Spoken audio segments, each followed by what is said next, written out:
안녕하세요. 오늘도 차은살롱을 찾아주셔서 감사합니다. 인생사 세옹지마라는 말 다들 아시죠? 인간 세상에서 일어나는 모든 일은 그 끝이 좋을지 나쁠지 알 수 없다는 의미의 말인데요.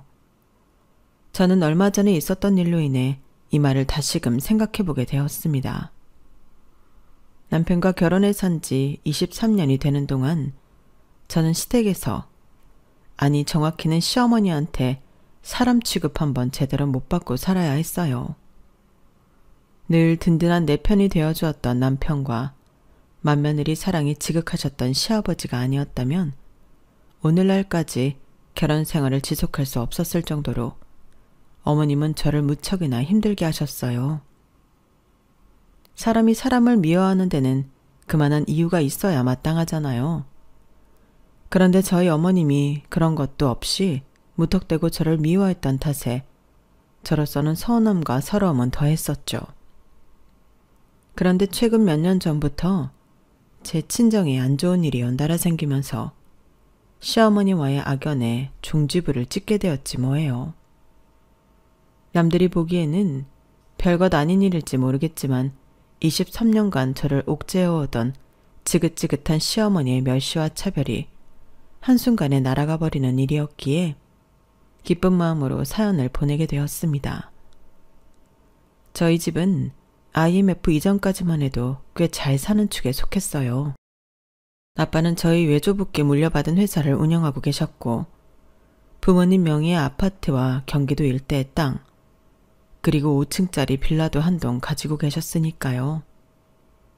아빠는 기사가 딸린 회사차를 타고 다니셔서 저랑 남동생은 엄마 차를 타고 등하교를 했어요. 엄마는 전업주부였지만 어지간한 직장인보다도 바쁜 생활을 하셨어요. 오전에 저희 남매 등교를 도와주시고 이후엔 백화점 문화센터에서 하는 꽃꽂이며 지점토 공예 수업을 들으시고 그 밖에도 수영과 테니스도 배우러 다니셨거든요. 거기다 틈틈이 명강사분들의 강의도 들으러 다니시고 연극이나 전시회 관람도 하셨어요.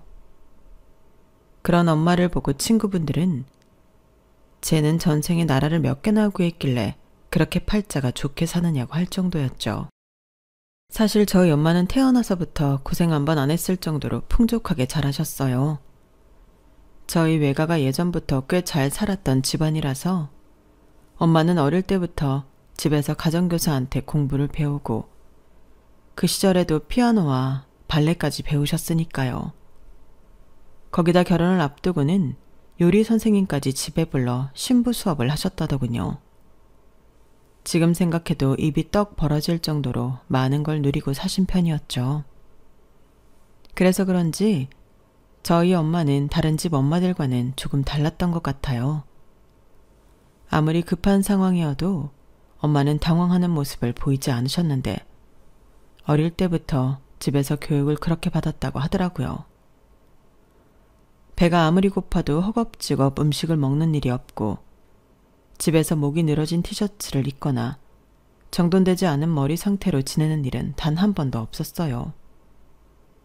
늘 외출이 가능할 정도로 옷차림과 머리가 정돈된 모습이었고 아빠조차도 엄마의 맨 얼굴을 본 적이 없을 정도로 늘 화장까지 말끔히 한 상태로 계셨거든요.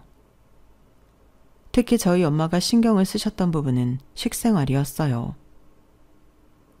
혜림아, 뭘 먹느냐도 중요하지만 어떻게 먹느냐도 그만큼 중요한 거야. 집에서 혼자 누룽지 한 그릇을 먹어도 예쁜 그릇에 정갈한 상차림을 한 뒤에 먹어야 돼. 사람들 눈에 보이지 않는다고 해서 내 자신한테 함부로 하거나 소홀하게 대하면 밖에서도 타인한테도 똑같이 그런 대접을 받게 되거든. 내가 나를 아끼고 대접해야 남한테도 그런 대접을 받을 수 있어. 어릴 때는 내가 내 자신을 대접해야 한다는 말이 이해가 안 갔는데 자라면서 보니까 엄마가 왜 그런 말씀을 하셨는지 조금은 이해가 갔어요. 내가 나를 귀하게 대접하면 할수록 타인도 나를 만만히 보지 않고 대접을 해준다는 걸 몸소 체득했거든요. 그건 어린아이나 어른이나 마찬가지였어요. 그걸 알고부터는 저도 모르게 몸가짐이나 행동을 조심하게 되더라고요. 그래서 그랬는지 학창시절 제 별명은 애늙은이였어요. 건널목 신호가 바뀌어도 뛰는 일이 없고 방과 후 친구들과 떡볶이를 먹으러 분식집에 가서도 떡볶이 국물을 뚝뚝 흘려가며 허겁지겁 먹는 대신 늘 손받침을 하고 조용히 먹곤 했거든요. 어릴 땐 그것 때문에 놀림도 많이 받았지만 어른들한테는 오히려 가정교육을 잘 받았다는 칭찬을 듣곤 했어요. 이게 다 저희 엄마의 가르침 덕분이었죠. 남부러울 것 없이 잘 살던 우리 집이 무너진 건 한순간이었어요. 외환 위기로 아빠 회사가 휘청하더니 걷잡을 수 없이 빠르게 집안이 흔들렸거든요. 아빠는 엄마와 제가 걱정할까봐 정확한 회사 사정을 알리지 않은 채로 고군분투하셨는데 그럼에도 불구하고 부모님 소유의 빌라와 땅, 그 밖에 재산이 하나둘 남의 손에 넘어가는 걸 목격할 수 있었어요. 겁이 날 정도로 빠른 속도로 말이죠. 결국 참다 못한 엄마는 외할아버지와 외할머니가 살아계실 때 저희 외가 도움을 받아오던 분들한테 연락해 도움을 구했지만 매몰찰 정도로 다들 거절을 하셨어요. 침몰하는 배에 함께 올라탈 생각이 없으시다면서요. 불과 몇 달 전까지만 해도 저희 집 문턱이 닳도록 드나들던 친인척들도 아빠 회사가 어렵다는 소문이 나자 발길을 뚝 끊었고 혹시나 돈 빌려달라는 연락을 할까봐 전화조차 받지 않더라고요. 평생 어려움 없이 살아왔던 엄마로서는 엄청난 충격이었을 거예요. 옆에서 지켜보던 저 역시 그랬으니까요. 당시 대학교 1학년이던 저는 제가 집을 위해 할 수 있는 게 없다는 사실에 좌절했어요. 말로는 성인이라고 하지만 내 손으로 학비 한 번 벌어본 적 없는 애송이였거든요. 내 발밑은 엄청난 충격으로 미친 듯이 흔들리고 있는데 내 몸 하나조차 중심을 잡지 못하고 이리저리 흔들리는 꼴이었으니까요. 그렇게 혼란스럽던 그때 더 큰 시련이 우리 가정을 덮쳤어요. 아빠가 회사 부도의 충격으로 쓰러지셨거든요. 연락을 받고 엄마와 함께 병원으로 달려갔지만 아빠는 이미 세상을 떠나신 뒤였어요. 하지만 이건 우리 가족에게 닥칠 불행의 시작에 불과했어요. 가장을 잃은 슬픔을 온전히 달래기도 전에 우리 가족은 빚쟁이들한테 시달려야 했고 부모님 소유의 재산은 손가락 사이로 빠져나가는 모래처럼 한순간에 사르르 사라져버렸거든요. 집도 땅도 은행 예금에 심지어 엄마가 타고 다니시던 승용차까지 모조리 다 날아가 버렸어요. 집안 살림에는 차 앞딱지가 붙어서 돈 될 만한 것들은 하나도 손을 댈 수 없는 처지였죠. 집을 비워달라는 내용이 적힌 최고장의 마지막 시일까지도 우리 가족은 갈 곳이 정해지지 않았어요. 그때 엄마 친구가 저희를 도와주지 않았다면 모르긴 해도 우리 세 식구는 안 좋은 선택을 하게 됐을지도 모르겠네요. 엄마와 중고등학교, 대학교까지 함께 다닌 친구분은 자신이 아틀리에로 쓰던 곳을 저희한테 내주셨어요. 살림을 하던 곳이 아니라서 주방시설이나 난방은 따로 되지 않았지만 그래도 화실로 쓰던 곳이라서 수도시설은 잘 돼 있었어요. 간단하게 조리를 할 수 있는 개수대도 있고 씻을 수 있는 화장실이 있고 잠을 잘 수 있는 공간도 있었거든요. 친구분은 자신이 쓰던 화구를 치워주시면서 그 자리에 커다란 테이블을 놔주셨어요. 바닥에 온돌 설치가 안 돼 있어서 앉을 자리가 없잖니. 이걸 식탁으로도 쓰고 소파 대용으로도 쓰고 애들 책상으로도 쓰면 좋을 것 같아서 가져왔어. 엄마 친구분의 배려 덕분에 그 테이블은 정말 유용하게 사용할 수 있었어요. 엄마와 저는 그 테이블 위에서 김밥을 말아 아침마다 전철역 근처에서 팔 수 있었거든요. 테이블이 넓어서 김밥 재료를 펼쳐두기도 편하고 다 마른 김밥을 쌓아두기도 용이했어요. 당시 고등학생이던 남동생을 제외하고 엄마와 저는 생업전선에 뛰어들었어요. 새벽에는 김밥을 말아서 팔고 낮에는 식당 일과 과외, 학습지, 첨삭지도 등 닥치는 대로 일을 했어요. 당시엔 저희 집처럼 한순간에 집이 망한 사람들이 많아서 일자리에 비해 일을 하려는 사람이 훨씬 많았어요. 그러니 직종을 가려가며 일을 할 처지가 아니었어요. 저희 과에도 저처럼 돈을 벌기 위해 휴학하는 친구들이 꽤 있을 정도로 나라 전체가 비상사태였거든요. 그렇게 1년을 꼬박 투잡에 쓰리잡까지 뛰면서 돈을 번 덕에 생활은 조금씩 안정이 되었어요. 엄마 친구분이 내어주신 아틀리에를 나와 방 2개짜리 월세집으로 이사를 할 수 있었거든요. 이사를 하고 그간 신세를 진 엄마 친구를 집에 불러 식사 대접을 하게 되었는데 한창 맛있게 식사를 하시던 아주머니께서 그러시는 거예요. 난영아, 이 반찬들 다 네가 만든 거니? 어머 세상에, 이런 재주가 있으면서 왜 지금까지 썩혔어? 해물탕도 그렇고 해파리 냉채까지 뭐 하나 빠지는 게 없다 얘. 너 이럴 게 아니라 차라리 내 아틀리에에서 요리교실 열어보는 게 어때? 기본 밑반찬부터 손 많이 가는 요리까지 요리도 가르치고 테이블 세팅도 알려주면 사람들이 꽤 모일 것 같은데 말이야. 그래도 네가 예전부터 좀 살던 집이 아니니. 고기도 먹어본 사람이 먹는다고 그 긴 세월 먹고 쓰면서 익힌 게 어디 한둘이겠니? 테이블 세팅이며 꽃꽂이며 돌아가신 너희 어머님 안목을 그대로 네가 물려받았는데 못할 게 뭐 있니? 필요하면 내가 초기자본은 대줄 테니까 한번 생각해봐. 너랑 연락하던 사람들 중에 좀 산다는 사람들 많잖아. 그 사람들한테 영업 좀 해보라고. 처음 친구분을 통해 요리교실 얘기를 들었을 때만 해도 엄마는 시큰둥해 하셨어요.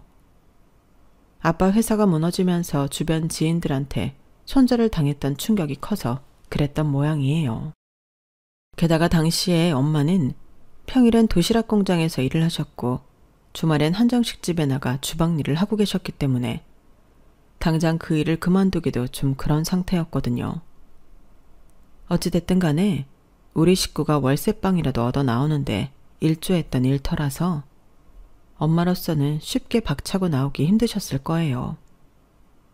그런데 일이 되려고 그랬는지 일터에서 일이 생긴 거예요. 엄마가 일하던 도시락 공장에서 싸움이 벌어진 거예요. 그 일로 엄마는 공장 일을 그만두게 되었어요. 사실 저희 엄마가 싸움을 벌인 당사자는 아니었는데 어이없게도 불똥은 저희 엄마한테 튀고 말았거든요. 공장에 새로 들어온 50대 아주머니 한 분이 거짓 소문을 퍼뜨렸던 모양이에요. 공장장이 직원 중 한 사람이랑 바람을 피우는데 그래서 그 여자는 잔업도 빼주고 일당도 더 쳐준다고 말이죠. 문제는 공장장의 내연녀로 지목된 사람이 저희 엄마였다는 거예요. 그 일로 공장장 부인이 공장까지 찾아와 난리를 쳤고 그때까지만 해도 무슨 일로 싸움이 났는지 영문을 몰랐던 엄마는 강 건너 불 보듯 하던 엄마는 얼떨결에 공장장 부인한테 머리채를 잡히고 만 거예요. 다짜고짜 쌍욕을 퍼부어대며 머리채를 잡고 끌고 다니는 바람에 저희 엄마는 반격도 못하고 질질 끌려다니고 말았어요. 그때 공장 직원들이 뜯어 말리지 않았다면 저희 엄마 머리카락은 송두리째 뽑혔을지도 몰라요.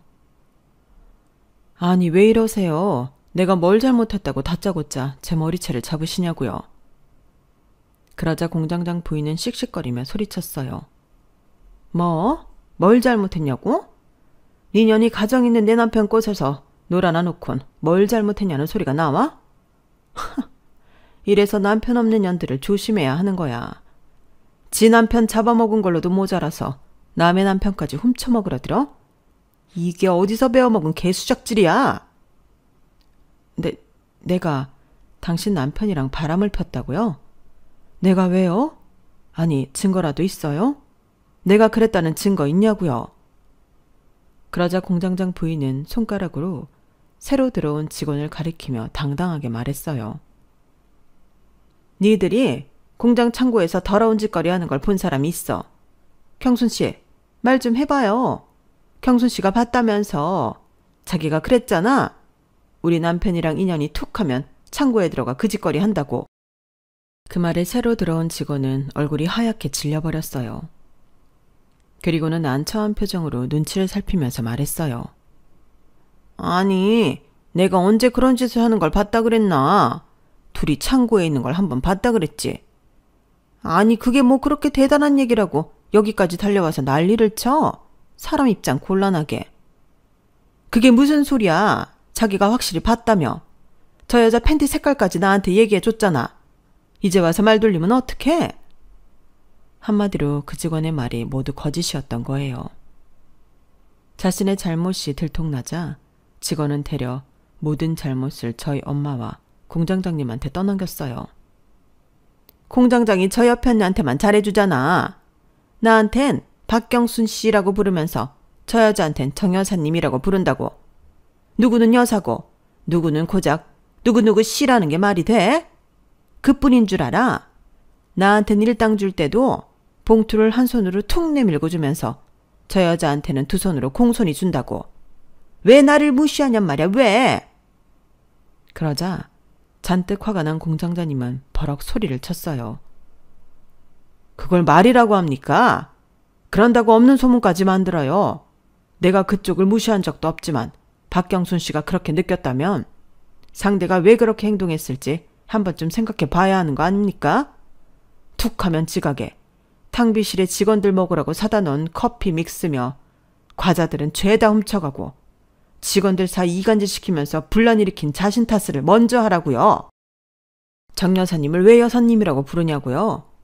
그건 박경순 씨도 봐서 알 거 아닙니까? 정 여사님이 사람들을 어떻게 대하는지를요. 늘 남들보다 일찍 공장에 나와서 하지 않아도 되는 청소까지 도맡아 하십니다. 사비로 사탕이며 과자도 탕비실에 채워놓으시고 아픈 직원이 있으면 대신 잔업까지 하시잖아요. 그런 분이니 당연히 대접을 해드린 거 아니겠어요. 다른 사람한테 대접을 받고 싶다면 그에 걸맞는 행동을 하면 되는 겁니다.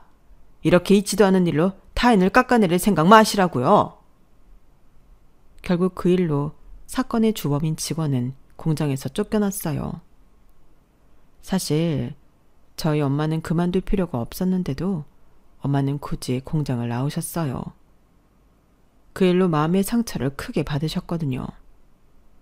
그날 밤 엄마가 그러시더라고요. 남편 없는 여자가 사회에서 어떤 시선을 받는지 오늘에서야 확실히 알았어. 네 아빠가 그렇게 세상 떠나고 솔직히 너무 미웠거든. 나한테 모든 짐을 다 떠넘기고 간 것 같아서. 그런데 오늘은 정말이지 네 아빠가 너무 그립더라. 그동안 내 남편이 만들어줬던 그늘을 오늘에서야 제대로 본 기분이야. 이제 다시는 누릴 수 없는 그늘이 너무 아쉽고 그립더라.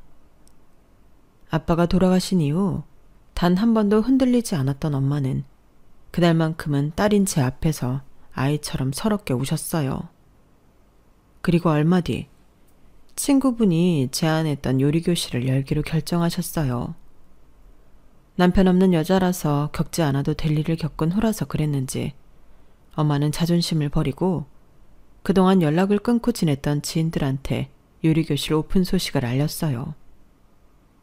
엄마의 요리교실 오픈을 앞두고 처음엔 사람들이 찾아주기는 할까 밤잠을 설칠 정도로 걱정을 했는데 이게 웬걸? 생각보다 많은 분들이 수강문의를 한 거예요. 처음엔 요리만 가르치다가 차차 식탁 세팅부터 홈 인테리어, 소품 구매 요령까지 다양한 수업을 하게 되었고 덕분에 저는 대학에 복학할 수 있게 되었어요. 제 동생 역시 학비 걱정 없이 대학에 입학할 수 있었고요. 입소문을 타고 수강생이 많이 늘어가자 더 넓은 공간이 필요해서 요리교실을 이전하게 되었어요. 수강생 중에 건물을 여러 개 가진 분이 계셨었는데 그분이 시세보다 저렴한 가격에 건물 일부를 임대해 주셔서 엄마는 좀 더 본격적으로 사업을 시작할 수 있게 되었죠.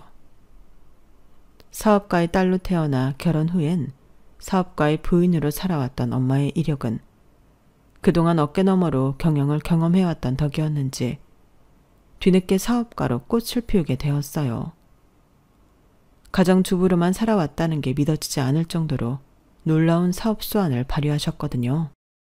대학을 졸업한 저는 엄마를 도와 함께 홈 디자인 사업에 뛰어들었어요. 사업이 커진 만큼 버는 돈에 비해 시간과 손이 많이 가는 요리교실은 문을 닫고 대신 가구와 인테리어, 소품 수입에 집중을 했어요. 요즘 한창 강남과 성수동 일대에서 성행하는 인테리어 편집샵을 남들보다 일찍 시작한 거죠.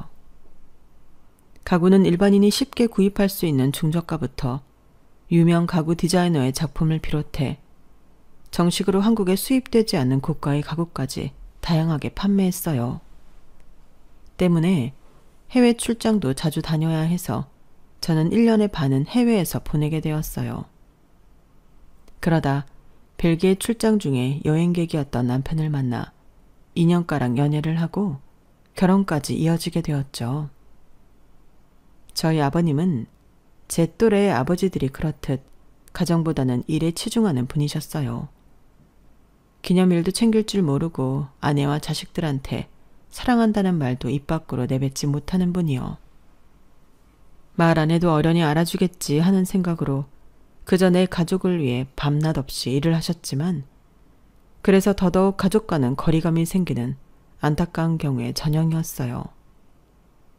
20살이라는 어린 나이에 아빠를 잃은 저로서는 아버님이 참 안타깝게 느껴지더라고요. 그래서 남편과 연애를 하던 무렵부터 종종 아버님 회사로 찾아가 점심 식사도 같이 하고 때로는 아버님을 모시고 미술관 데이트도 했어요.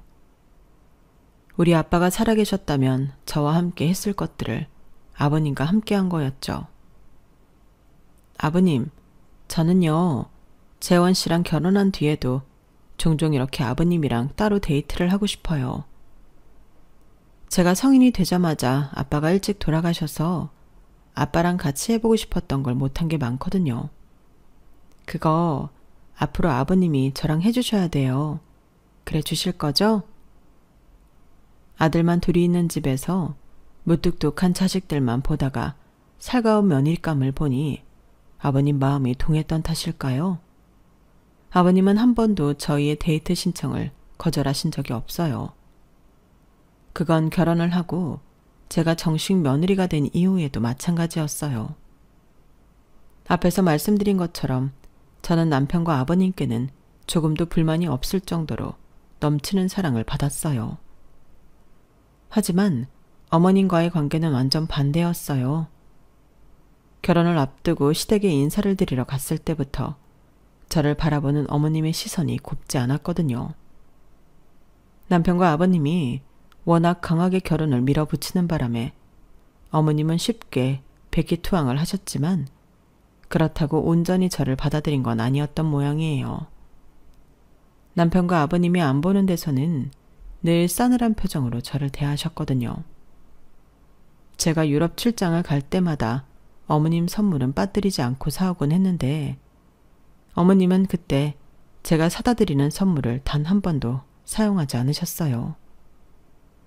몇 년이 지난 뒤에야 어머님이 그걸 어떻게 아셨는지 알게 되고는 마음에 상처를 입고 말았죠. 하루는 시동생이 여자친구와 함께 제 사무실로 찾아왔는데 글쎄 그 여자친구가 제가 어머님께 선물한 목걸이를 하고 있지 뭐예요. 그 제품은 한국에 수입이 안 되는 디자이너 작품이라서 쉽게 구입할 수 없는 건데 말이죠. 그래서 그 목걸이를 어디서 샀냐고 물었더니 아 이거요? 재민 씨가 우리 만난 지 100일 됐을 때 선물해줬어요. 예쁘죠? 이거 한국에는 안 파는 거예요. 제가 인터넷 서치를 해봤는데 갤러리아에도 없더라고요. 지훈아, 그 얘기 그만해. 시동생은 신이 나서 떠드는 여자친구의 말을 막으며 제 눈치를 살폈어요. 그리고는 여자친구가 화장실에 간 사이에 제게 이실직고를 하더라고요. 실은 엄마가 버린다고 하길래 제가 달라고 했어요. 형수님이 선물한 건데 버리기 아까워서. 제가 이 말 했다는 거 엄마한테 말하면 안 돼요. 엄마 성격 알잖아요. 꼬투리 하나 잡으면 아주 질릴 때까지 사람 들들 볶는다고요. 형수님, 저 좀 살려주세요. 통 사정을 하는 시동생을 보니 뭐라고 더 할 말이 없었어요. 그래서 어머님께는 비밀로 하겠다고 했죠.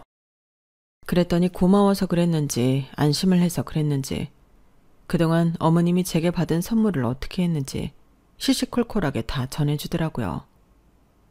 꽃바구니는 그날로 가사 도우미를 시켜 쓰레기통에 쳐넣었고 옷이며 향수, 화장품들은 일하는 사람들한테 가져가라고 했다는 거예요.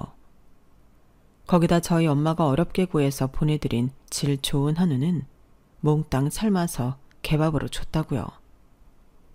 시동생의 말을 듣는 내내 속에서 우라가 치밀고 서운하고 분한 마음에 손끝이 파르르 떨릴 정도였어요. 그 일이 있고부터는 어머님께 꽃 한 송이조차 선물한 적이 없어요. 타인의 호의를 고맙게 받아들일 준비가 안 된 사람한테는 아무것도 주지 않겠다 마음 먹었거든요. 그렇게 20여 년이 흐르자 이제는 오히려 어머님이 그러시더라고요. 예, 다른 집 며느리들은 시어머니한테 철마다 화장품이며 옷이며 선물한다는데 너는 어떻게 된 애가 그런 사소한 것조차 안 하고 사니? 그러고도 네가 맏며느리야? 작은 애 좀 봐라. 몇 푼 안 되는 월급 받으면서도 내 생일마다 꽃바구니 보내고 스카프며 립스틱이며 올 때마다 사들고 오잖니. 어떻게 손아랫사람도 하는 걸 너는 평생 안 하고 사니? 너희 집에서는 시어머니 대접을 이렇게 하라고 가르치니? 네가 이렇게 싸가지 없는 애인 줄 모르고 우리 바깥 양반은 맏며느리라면 사족을 못 쓰지. 아, 여우 같은 것. 지 시아버지를 어떻게 꼬셨길래 그 목석 같은 양반이 그러나 몰라. 어머님이 그런 소리를 할 때마다 요즘 말로 할만 하안이었어요. 할 말은 많지만 하지 않겠다는 거죠. 제게 선물 타령을 하기 이전에 어머님 당신이 어떤 짓을 하셨었는지 떠올려 보시라 말하고 싶은 걸 입에 꾹 담고 끝까지 내뱉지 않았거든요. 그 말을 내뱉는 순간 저 역시 어머니가 똑같은 수준이 되기 때문이었어요. 그리고 상대가 답답해할수록 제가 어머님께 가한 형벌이 더 빛을 발하게 되니까요. 신혼 때야 어머님이 한창 쌩쌩하실 때라서 제가 맞서서 싸우다가는 나만 큰 상처를 입기 십상이었지만 지금은 사정이 좀 다르잖아요. 어머님도 연세가 많이 드셨고 집안에서의 입지도 맏며느리인 제가 더 깊게 다져져 있으니까요. 결혼해서 지금까지 육아와 사업을 병행하면서 가정을 온전히 꾸려왔으니까요. 몇 년 전에 엄마가 은퇴를 하시면서 사업체도 제가 온전히 물려받은 데다가 아들 녀석도 명문대에 보내놨으니 뭐 하나 트집 잡힐 구석이 없잖아요. 그걸 알기 때문에 어머님은 더 몸달아 하시는 걸 거예요. 게다가 아버님 역시 은퇴 후에 집에 계시기 때문에 전처럼 아버님 눈을 피해 저를 괴롭힐 수도 없고 말이죠. 그런데 설상가상으로 저희 엄마가 은퇴 후에 심심풀이로 시작한 일로 때 아닌 인기를 끌게 되면서 어머님 심기가 더 불편해진 거예요.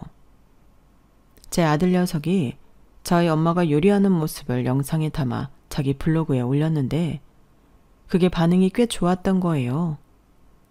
단독 채널을 만들어서 본격적으로 요리하는 영상을 올려달라는 댓글 요구에 채널을 만든 게 시작이었어요. 처음엔 그저 엄마 레시피를 동영상으로 남겨놓자는 생각에 꾸준히 올렸는데 어떻게 알고 왔는지 해외 구독자까지 생겨서 조회수가 엄청 올라간 거예요. 이제는 사업도 제게 물려주고 말년을 조용히 사시겠다고 마음먹었던 엄마는 뜻하지 않은 인기에 또다시 삶에 의욕이 솟아난 거죠. 하루아침에 요리하는 할머니로 인기도 얻고 댓글을 통해 레시피와 식탁 세팅, 집안 인테리어까지 찬사를 받자 엄마는 사업을 하실 때보다 더 열의를 가지고 영상 제작을 하시는데 솔직히 딸인 저로서도 대단하다는 생각이 들어요. 게다가 칠순을 앞둔 나이에 엄청난 수익까지 얻게 되셨으니 말 그대로 말년에 대박이 난 셈이었어요. 제 아들을 통해 그런 소식을 전해들은 시어머니로서는 배가 아플 수밖에요. 그래서 더 제게 화풀이를 하듯 잔소리가 심해지신 거예요. 그러자 참고 있던 아버님이 버럭 화를 내셨죠. 당신은 왜 그렇게 큰애를 못 잡아먹어서 난리야. 유능한 사업가로 회사도 탄탄하게 키우고 있고 시부모한테도 깍듯하고 애 교육도 잘 시켜서 명문대까지 보냈는데 뭐가 불만이라는 거야. 나가서 길 가는 사람을 붙잡고 물어봐. 세상에 이런 며느리가 또 있는지. 허구한 날 집구석에 들어앉아서 남 흉볼 생각만 하지 말고 당신도 사부인처럼 유익한 일을 찾아서 해보라고. 어떻게 된 게 당신은 세월이 흘러도 발전이라는 게 없나? 이 영감이 정말. 그래요. 나는 타고나기를 신보가 못돼 먹어서 허구한 날 방구석에 들어앉아 며느리 흉볼 생각만 합니다. 됐어요? 그러니 오늘부터는 못된 마누라가 해주는 밥 먹지 말고 며느리한테 밥 얻어먹으면 사시구랴. 어머님은 그 길로 짐을 싸들고 도련님 집으로 갔어요. 그러자 동서가 제게 전화해서 울고 짜고 난리를 치더라고요. 형님, 제발 어머님 좀 어떻게 해주세요. 글쎄, 저희 집에서 같이 사시겠다잖아요. 저 절대 그렇게 못 살아요. 형님도 아시잖아요. 어머님 성격이 어떤지. 정말 미치겠어요. 알았어, 동서. 내가 일 끝나고 집으로 갈게.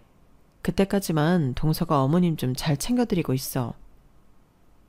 결국 그날 퇴근길에 아들과 함께 동선이 집으로 갔어요. 저 혼자 가면 오히려 화만 내시고 꿈쩍도 안 하실 것 같아서 어머님이 금지옥엽하시는 손주를 대동하고 간 거죠. 그런데 거기서 어이없는 소리를 듣게 된 거예요. 어머님이 글쎄 동선의 아이들 앞에서 이러시는 거 있죠. 요리하는 할머니 좋아하시네. 그 여자 예전에 우리 집에서 파출부로 일하던 여자야. 그런 주제에 무슨 사업이니 뭐니 한다고 난리를 치지 않나. 이제는 뭐? 요리하는 영상 찍어서 돈까지 벌어? 웃기지도 않아서 정말. 남편 죽고 집안 폭삭 망했던 사람이 무슨 돈이 있어서 사업을 했겠니? 예나 지금이나 얼굴 반반한 여자들이 돈 버는 길이 뭐 있겠냐고? 남자 꼬셔서 등쳐먹고 산 거지. 모르긴 해도 니네 큰엄마가 아는 그 회사도 그 엄마라는 사람이 몸 팔아서 만든 회사일 거야. 안 봐도 뻔하지? 그 말을 듣는데 다리가 후들후들거리고 심장이 미친 듯이 뛰기 시작했어요. 저희 엄마가 예전에 파출 일을 하신 건 사실이에요. 저희 아빠가 돌아가시고 얼마 안 됐을 때 친구분 아뜰리에에서 살던 때 그때 있었던 일이었죠. 결혼하고 나서야 엄마가 한 달가량 제 시댁에서 파출 일을 했었다는 걸 알게 되었어요. 아버님이 저희 엄마 음식을 드셔보시고는 기억을 하셨거든요.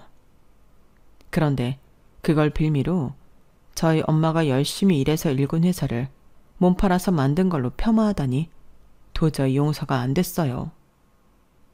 생각 같아선 시어머니 머리채라도 잡고 싶은 심정이었죠. 그래서 부들부들 떨며 어머님이 앉아 계신 소파로 걸어갔는데 저보다 한 걸음 빠르게 제 아들이 먼저 제 할머니 앞에 서더라고요. 그리고는 태어나서 처음 제 할머니께 화를 냈어요. 그 말 취소하세요. 당장 취소하시라고요. 우리 외할머니가 몸 팔아서 회사를 차리셨다고요? 할머니, 그 말 책임질 수 있어요? 법정에서도 지금처럼 당당하게 말할 수 있냐고요. 아니 지우야, 너 지금 할매한테 화를 내는 거냐? 아니 어떻게 네가 다른 사람도 아니고 나한테 이럴 수가 있어. 엄마가 이러라고 하든 할매한테 함부로 막 대해도 된다고 그래? 아니면 네 외할머니가 그러라고 그러든? 제발 그만 좀 하세요. 할머니 자격지심 때문에 왜 우리 엄마랑 외할머니가 하지도 않은 일로 손가락질을 받아야 돼요? 우리 엄마도 그렇고 외할머니도 그렇고 당신들 능력 발휘해서 열심히 살아오신 분들이에요. 할머니처럼 아무것도 하려 들지 않으면서 잘 되는 사람 시샘이나 하고 없는 말 꾸며서 헛소문이나 만드는 파렴치한 사람 아니라고요. 그러니까 당장 사과하세요. 우리 엄마랑 외할머니한테 당장 사과하시라고요. 사과 안 하시면 법정에서라도 사과받을 생각이니까요. 할머니같이 못된 사람 때문에 내가 사랑하는 사람들이 상처받는 거 절대 가만히 두고 못 봐요. 그렇게는 안 될 거라고요. 제 아들 녀석의 말에 시어머니는 어리나간 사람처럼 멍하게 손주를 쳐다보더니 이내 눈물을 줄줄 흘렸어요.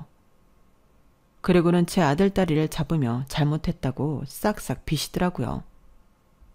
그날 일은 동서를 통해 시동생은 물론 제 남편과 아버님한테까지 들어갔어요. 아버님은 어머님을 데리고 저희 엄마 집에 찾아가 사과를 하셨어요. 사돈 내외가 무릎까지 꿇고 사과를 하시자 놀란 저희 엄마는 그러지 마시라고 말리셨어요. 아닙니다, 사돈. 제가 안 사람 단속을 잘못해서 이런 일이 벌어졌습니다. 죄송합니다. 당신 뭐해? 당장 사과드리지 않고. 그러자 시어머니는 눈물에 콧물까지 흘리며 저희 엄마한테 잘못했다고 사과를 하셨어요. 결국 이렇게 모양새도 빠지고 손주들 볼 낯도 없게 될 거 왜 그런 짓을 벌이셨는지 도저히 이해가 안 갔어요. 그런데 그 비밀을 얼마 전에 알게 됐지 뭐예요. 어머님이 아버님과 함께 실버타운으로 들어가시면서 제게 그러시더라고요. 사실 난 말이다. 에미니가 그렇게 싫지는 않았다. 금주옥엽 키운 내 아들을 뺏어가는 것 같아서 좋게 보이지도 않았지만 말이다. 그런데 안사돈을 보자마자 나도 모르게 심보가 확 틀어져 버리지 뭐니. 네 어머니가 우리 집 양반 첫사랑이랑 너무 닮았더라고. 게다가 대학도 그 첫사랑이 다녔다던 학교랑 같은 이대를 나왔다고 하니까 그게 그렇게 시샘이 나고 싫더라. 나도 안다. 내가 못난 사람이란 거. 그래도 어쩌겠니? 70평생을 이렇게 살아온 거. 앞으로 네가 나를 안 보고 살겠다면 어쩔 수 없지만 그래도 이 말은 너한테 하고 싶구나. 미안하다 큰애야. 내가 잘못했다. 결혼하고 23년 만에 처음 받게 된 시어머니의 사과에 순간 울컥했어요. 그렇다고 그간의 세월 동안 느꼈던 서름이 한순간에 사라지는 건 아니었지만 그래도 조금은 위로가 되기는 했거든요. 카랑카랑한 목소리로 제게 못된 말만 하시던 어머님은 어디 가고 이제는 호호 할머니처럼 새하얀 머리로 늙어버리신 시어머니를 보니 어머님을 미워할 의지가 확 꺾였어요. 아직은 온전히 마음을 들일 수는 없지만 그래도 마음에 입은 상처가 아물어갈수록 어머님과의 관계도 점점 나아지지 않을까 생각합니다. 모난 돌도 둥글게 만드는 게 세월이니까요. 제 사연은 여기까지입니다. 들어주신 분들 감사합니다. 가족들과 행복하시고 건강하세요. 여러분, 사연 댓글에 응원과 현명한 조언 부탁드려요. 좋아요와 구독은 저에게 큰 힘이 됩니다. 오늘도 좋은 일 가득하세요.